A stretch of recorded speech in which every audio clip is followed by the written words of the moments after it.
Good morning दोस्तों, कैसे हैं आप लोग। उम्मीद करता सब अच्छे से होंगे। तो इस वक्त हूँ मैं माल्टा के उस जगह पे जहाँ पे मैंने कल नाइट में वीडियो बनाई थी। यहाँ पे मैं रुका हुआ हूँ और ये पीछे वो डीवी ग्रुप है जिसकी वीडियो मैंने डाली है। सो मॉर्निंग पे निकला हूँ। सुबह सुबह थोड़ा सा सोचा कि माल्टा का एक खुशनुमा वेदर को लिया जाए, देखा जाए। तो उसी में निकला। तो जब मैं निकला हूँ तो भाई साहब मैं तो देख के बड़ा हैरान, क्योंकि ऐसे भी कई स्विट्ज़रलैंड में भी देख चुका हूँ, लेकिन माल्टा में इस तरह का पानी देख रहे हो आप। कितना क्लीन वाटर है कि आपको ज़मीन के तर दिख रहे हैं नीचे। ये पूरी ज़मीन मतलब पूरी देखिए कैसे दिख रहा है, पूरा एकदम क्लियर क्लिस्टर वाटर पूरा। ये देख रहे हो पूरा क्लिस्टर वाटर ये पूरा है। यहाँ पे वॉक करने निकला था तो सोचा कि कुछ बातें बता दूं आप लोगों को। जिस तरह से मैं बता रहा था कि एक वीडियो में बोला था मैंने कि मैं आपको बताऊंगा कि कैसे बजट एयरलाइंस या फिर बड़े एयरलाइन जो होते हैं जैसे एमिरेट्स है या फिर लुफ्थांसा है, उसको ट्रैवल करने के फ़ायदे और नुकसान क्या हो सकते हैं और किस तरह से आप जो बच सकते हैं, जैसे कि परेशानी आपको नहीं हो। चलिए आपको थोड़ी तफ्तीश में चीज़ें बता देता हूँ, थोड़ा समझाऊंगा तो आपको थोड़ा समझ में आ जाएगा इजी वे में। फॉर एग्ज़ाम्पल कि आप विज़ एयर से ट्रैवल करते हो दुबई से, या फिर इंडिया से दुबई आते हो और दुबई से ट्रैवल करते हो, फिर या इंडिया से अबू धाबी आते हो, फिर विज़ एयर से ग्रीस जाते हो।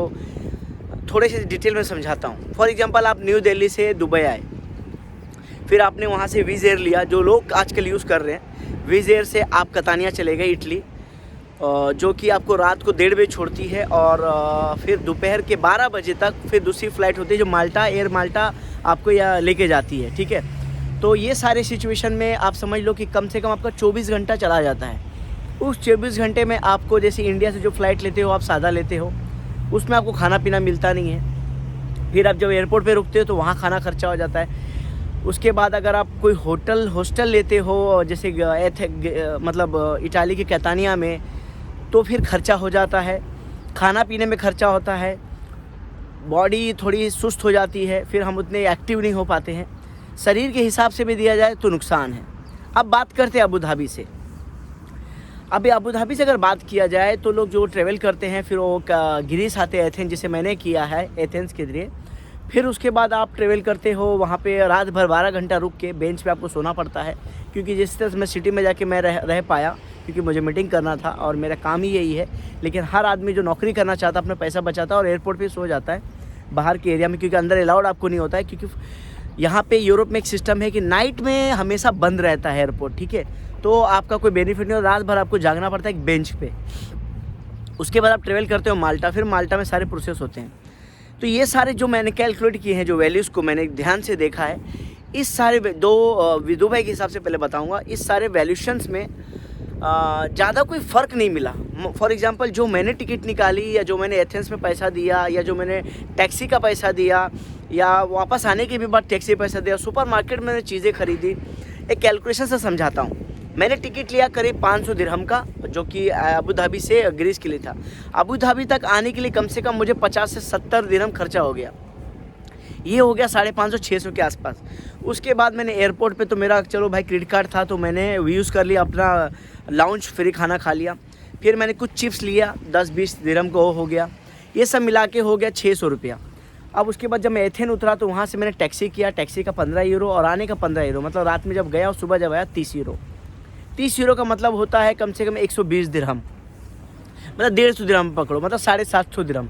उसके बाद जो मैंने होटल का वहाँ कॉस्ट दिया वो करीबन मैंने दिया 60 यूरो, मतलब 60 × 5 लगभग 250 यूरो के आसपास हो गया। मतलब 650 प्लस 700 800 900 रुपये ये हो गया, 900 दिरहम। उसके बाद मैं माल्टा का जो टिकट लिया था वो 80 यूरो का लिया था, लगभग 300-350 दिरहम का लिया था। ये हो गया करीब आप 900 प्लस 1300 रुपया। 1300 से 1400 रुपये मेरा खर्चा हुआ। 1400-1500 दिरहम पकड़ के चलो जो मेरा खर्चा हुआ यहाँ तक पहुँचने में, एक अंदाज़ा मैंने वैल्यूशन लेके चला कि 1300-1400 रुपये मेरा खर्चा हुआ। अगर मैं एमिरेट्स से आता तो मेरा को पे करना होता 2000, और उसके सबसे अच्छे बेनिफिट्स क्या होते हैं, 500-600 दिरहम तो बचा।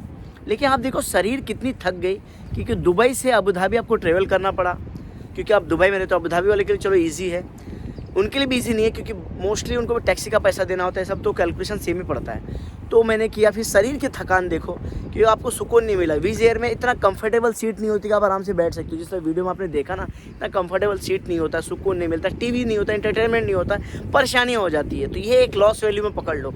मेरा एडवाइस है कि दुबई से अगर कोई ट्रैवल कर रहा है तो प्लीज़ एमिरेट्स से कीजिए, और अबू धाबी से अगर कर रहे हो तो आप लुफ्थांसा यूज़ कर सकते हो।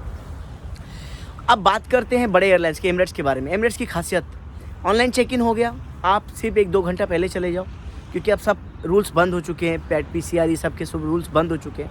आप वो कर लिए, अब वो करने के बाद आपने चेक इन किया, सुकून से आपने चेक इन किया, इमिग्रेशन क्लियर किया और जाके फ़्लाइट के अंदर बैठ गए। भाई 8 घंटे की सफ़र आपको पता नहीं चलेगा, माल्टा उतरोगे कोई थकान नहीं रहेगी। कि एमिरेट्स में एटलीस्ट सीट रिसाइकिल पीछे भी हो जाता है, और विज़ एयर सब में नहीं होता है, सीट एकदम खड़े का खड़ा रहता है, तो आपकी कमर अकड़ जाती है, दिमाग अकड़ जाती है, तो सुकून नहीं मिलता है।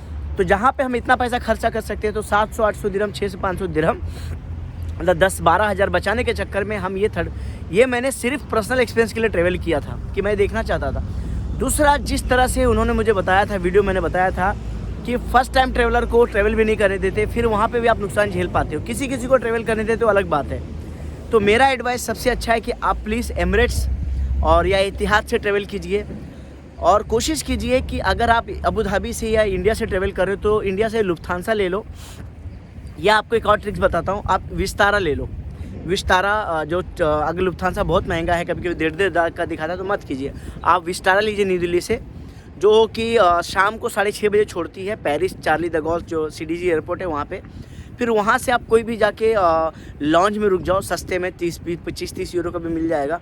उस लॉन्ज में रुक के रात भर रुको, सुबह दूसरे दिन आपको 1 बजे फ़्लाइट एयर माल्टा मिलती है पेरिस ओली एयरपोर्ट से, जो कि 25-30 मिनट की दूरी पे है। मेट्रो वहाँ पे कनेक्टिव है, मुश्किल नहीं है, आप ये कर सकते हो। लेकिन एक बात बता देता हूँ कि जो लोकल में है फ़्लाइट चलती है, रयान एयर या विज़ एयर या कोई अलग एयर, जो बजट एयरलाइंस है, एयर माल्टा, उसके लिए आपको लगेज एक्स्ट्रा ख़रीदना पड़ता है। तो जब आप बुकिंग करें टिकट का तो उसके साथ ही ख़रीद लें। ऐसा अगर बाद में ख़रीदेंगे तो उनके चार्जेस बहुत ज़्यादा हाई हैं, फिर आप परेशान हो जाएंगे, आपको समझ में नहीं आएगा। इसलिए ट्राई कीजिए कि 20 किलो के ऊपर का लगेज ना हो, ताकि अगर लुफ्थांसा से, फॉर एग्जांपल लुफ्थांसा से नहीं जा रहे हो, कि लुफ्थांसा से बेनिफिट्स क्या है कि आप फ्रैंकफर्ट पे 4 घंटे का होल्डिंग के बाद आप माल्टा पहुंच पाते हो और बड़ा सुकून हो जाता है। लेकिन यही अगर दूसरा चीज़ को करते हो तो बड़ा मुसीबत आ जाता है।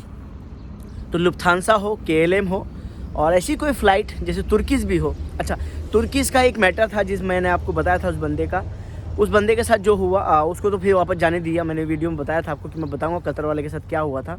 कतर से जो इस्तांबुल से थ्रू माल्टा ट्रैवल कर रहे थे, उनको अलाउड कर दिया गया, वो चले गए, माल्टा आ गए, माल्टा सेटल भी हो गए। नो PCR, क्योंकि रिक्वायरमेंट ऐसा कोई पूछता ही नहीं है, क्योंकि ट्रैवल टू माल्टा में RT-PCR का कोई रूल है ही नहीं है। अब अगर फ़्लाइट लेट हुआ तो आपकी गलती है, कॉस्टिंग आपको देना है, हमें देने की ज़रूरत नहीं है। तो ये सब जो चीज़ें मैं आपको बता रहा हूँ, ये आपको इसलिए बता रहा हूँ कि ताकि कुछ पैसे बचाने के चक्कर में शरीर भी ख़राब हो जाता है। रात भर फ़्लाइट, मैं एक बंदे ने मुझे एडवाइस लिया, मलिक भाई मैं कुवैत से जाना चाहता हूँ, कुवैत से बड़ा सस्ता मिल रहा है। अब कुवैत जो है गल्फ़ कंट्री है, वहाँ इतने ज़्यादा रूल्स नहीं है, एयरपोर्ट बहुत छोटे हैं, बड़ी परेशानी हो जाएंगी आपको। आप उसका मत करो कुवैत। अगर आपको ट्रांजिट करना हो तो सबसे बेस्ट प्लेस है दुबई, एमिरेट्स, क्योंकि आपके बेनिफिट्स बहुत हैं। एमिरेट्स के फ़ायदा क्या है, इंडिया से भी अगर देखो तो फ़्लाइट थोड़ी सी अगर कॉस्टली भी मिलती है तो इसके फ़ायदे हैं। लुफ्थांसा भी अच्छा है, अगर दुबई से आपको ट्रांजिट करने मिला, एमिरेट्स डायरेक्ट जा रहा है, डायरेक्ट जाने से क्या हेडेक नहीं होता। लुफ्थांसा आप ले लो, जैसे कि फ्रैंकफर्ट से, वो भी डायरेक्ट है, बीच में 4 घंटे की होल्डिंग होने के बाद आप इजीली जा सकते हो। तो मेरा ये वीडियो बनाने का सबसे मेन मोटिव क्या था कि आप सिर्फ बड़े एयरलाइंस में जाओ, ट्राई करो कि आपको बजट में मिल जाए। अगर नहीं होता है इन द केस, तो ये जो सिचुएशन मैंने पता किया था विज़ एयर से, आपको ट्रेवल भी नहीं करने देंगे तो क्या फ़ायदा होगा। कतानिया से कुछ लोग कर पाते हैं क्योंकि शायद उनको अलाउड कर देते हैं, लेकिन ये रिस्क क्यों लेना कि भाई एयरपोर्ट पहुंचने के बाद हमको वापस कर दे, या फिर हमको खाना पीना नहीं मिले, हमको एंटरटेनमेंट नहीं हो, क्योंकि इतना 8-10 घंटे का ट्रेवल में एंटरटेनमेंट चाहिए। प्लीज़, मोबाइल की चार्जिंग का सिस्टम बहुत बुरा है। आप एयरपोर्ट पे देखोगे हर जगह आपको नहीं मिलेगा, आपके पिन आप भूल जाते हो, इंडियन पिन लेके आ जाते हो, दुबई का पिन लेके आ जाते हो। तो आपको ट्रैवल करते समय ये भी ध्यान देना है कि आप एडेप्टर जो है ना, यूनिवर्सल एडेप्टर आता है, 50 दिरहम का 40 दिरहम का मिल जाता है, दुबई से आप ले सकते हो। बहुत इजी प्रोसेस है ये, एक 40-50 दिरहम का एक एडेप्टर लो और ट्रैवल कर सकते हो, उसको कहीं भी चार्जिंग यूज़ कर सकते हो। ट्रैवल करते समय ध्यान रखो कि थोड़े से चिप्स रख लो और ऐसे फूड रखो जो आपको सफ़र के दौरान परेशान नहीं करे। मतलब ब्रेड रख लो, जो कि अलाउड करते हैं, आप ब्रेड रख सकते हो। उसके बाद थोड़े से चिप्स रख लो। पानी अलाउड नहीं करते हैं मोस्टली ये लोग, सिक्योरिटी वाले वापस कर देते हैं। तो मैं बोलूँगा खाली बॉटल आप ले लो, ब्लैंक बॉटल ले लो। ब्लैंक बॉटल लेके एयरपोर्ट के अंदर आपको हमेशा कभी भी ना फ्री पानी मिल जाता है, आप उसे भर के आप यूज़ कर सकते हो। लेकिन वो कुछ कुछ जगह पे, हर जगह पे नहीं हो। रही इंटरनेट की बात, तो ऐसा कोशिश करो जैसे इंडिया से ट्रेवल कर रहे हो, तो मैं आपको सबसे अच्छी एडवाइस करता हूँ कि आपको एयरपोर्ट पे, बहुत सारे एयरपोर्ट पे आपको दिख तो जाएंगे, लेकिन इसमें क्या परेशानी हो जाती है कि इंटरनेट चलता नहीं है। तो आप क्या करो, जो इंडिया से जाते हो ना, बहुत जितने भी मोस्ट ऑफ द कंपनीज़ के लोग हैं, जो भी हैं, आप देखोगे वो लोग प्लान देते हैं 2000 रुपये का। देखो इतना खर्चा कर रहे हो, 1000-2000 खर्चा करके, और क्या होने वाला है? वो खर्चा करके रोमिंग एक्टिवेट करा लो। इससे क्या होगा कि आपका डेटा 1 GB 2 GB डेटा मिल जाएगा, कुछ कॉलिंग कर सकते हो, इमरजेंसी कहीं फंस गए तो वो भी ले लो। दुबई वाले जा रहे हो, रोमिंग चार्जेस है, मुझे पता है महंगे हैं, लेकिन 100-150 रुपये आपको लेने की ज़रूरत नहीं, क्योंकि आप डायरेक्ट लैंड कर रहे हो। और एमिरेट्स में भी बेनिफिट्स है, अगर इमरजेंसी आपको चैटिंग भी करना हो तो 15 दिरहम देखिए, जो कि मैंने किया था एक बार, 15 या 20 दिरहम है, कुछ MB वो लोग देते हैं, आप यूज़ करके आप, मैंने खुद वीडियो कॉल भी किया है, $15 एक बार दे दिया था मैंने, जब मैं लंदन जा रहा था, तो मैंने बाकायदा उसको यूज़ भी किया था। इवन स्पेन जाते समय मैंने उसको यूज़ किया था, $15 दे के अनलिमिटेड। तो कई ऐसी चीज़ें हैं जो जाननी आपको ज़रूरी है ट्रैवल करते समय। क्यों बजट एयरलाइन नहीं होना चाहिए, क्यों हाई फाई एयरलाइंस होना चाहिए। हाई फाई का मतलब ये नहीं बोलना चाहता कि सब लोग अफोर्ड नहीं कर पाते। हाँ, जो अपने शरीर से स्ट्रॉन्ग है, जो भूखे रह सकते 24 घंटे, वो जाए। बाकी जो आदमी है जिनको बीमारियां हैं, कुछ परेशानियां हैं, या जिनको शायद कुछ प्रॉब्लम हो जाता है, बहुत सारे मसले होते हैं इंसानों के अंदर भी, अगर वो सब का है तो आप अवॉइड करो थर्ड ट्रांजिट करने के लिए। प्लस आपको थर्ड पार्टी जब भी आप करते हो कि मसला ये हो जाता है कि वो, जैसे इटली में एक बंदे को वापस कर दिया गया था क्योंकि उसको वर्क परमिट नहीं था। यही अगर वो बंदा माल्टा डायरेक्ट गया हो तो उसको नहीं बोलते, क्योंकि 3 महीने का एक्सटेंशन ऑलरेडी था। अब बात करते हैं वीज़ा के बारे में, जो मैंने डिटेल में समझाया था। भाई मत करो, ये बहुत सारे लोग अभी भी कर रहे हैं कि वीज़ा आने के बाद लोग इंडिया पाकिस्तान ट्रेवल करके वापस आते हैं। बहुत सारे टाइमिंग, भाई वो जो आपको वीज़ा मिलता है 90 डेज़ का, वो सारे प्रोसेस यहाँ कंप्लीट करने के लिए मिलते हैं माल्टा में। और बहुत सारे अपडेट मैं आपको लेके आऊँगा, बहुत सारी बातें बताऊँगा, चीज़ों को बताऊँगा। मॉर्निंग का वक्त था, बहुत अच्छा वेदर था, थोड़ा सा वही देख लीजिए कितना अच्छा है। ये पीछे जैसे रात में मैंने एक वीडियो बनाया था, DB ग्रुप है ये, और ये पीछे मैंने यहाँ पे रुका हुआ हूँ, यहाँ से मैं वॉक करते हुए, मुझे बहुत अच्छा व्यू लगा, तो सोचा क्यों ना एक थोड़ी सी वीडियो बना लिया जाए आप लोगों के लिए। तो कैसा लगा आज का वीडियो बताइएगा ज़रूर, और इसी तरह सपोर्ट करिए। तबरेज़ मलिक सबको सैल्यूट करता है।